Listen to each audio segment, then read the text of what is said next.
Now, the more someone is learned, the more qualifications they have, credentials they have, the higher status they have in society. I'm not even talking about religious knowledge. If somebody's got a PhD, it's a form of respect. If somebody's a professor in university, it's a kind of prestige. We know that.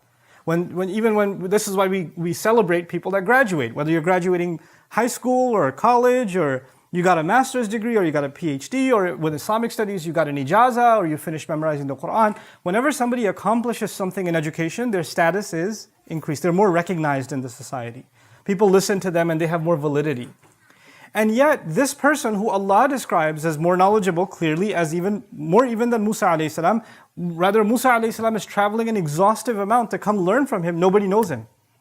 Nobody knows him. As a matter of fact, one of the most interesting things, is that we don't even know his name.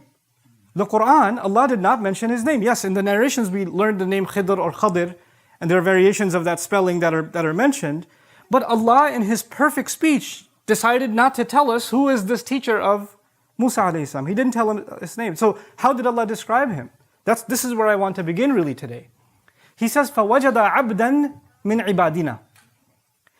Meaning Musa alayhi salam and his young assistant, they traveled together and they eventually found, listen to this carefully now, a slave from among our slaves. Which is probably in closer English expression would be just one of our slaves. They just found one of our slaves. One of our slaves is a description of all of us. That's not a special description. We're learning something profound here.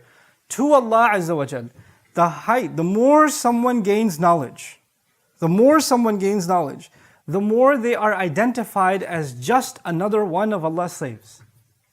That doesn't make them more special than anyone else. It actually makes them realize, إِنَّنِي مِنَ الْمُسْلِمِينَ, I'm just among everybody else.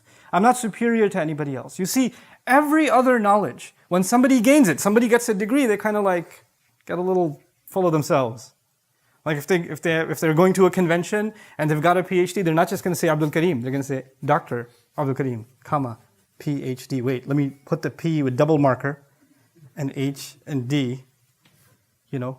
Or you introduce yourself to someone, hey, my name is Salman. No, my name is Dr. Salman. Or, you know, your email ID, whatever. It doesn't say Zainab, it says Zainab MBA. Or whatever. You know, you have to add your credential because it's a form of, I'm something. I have some value.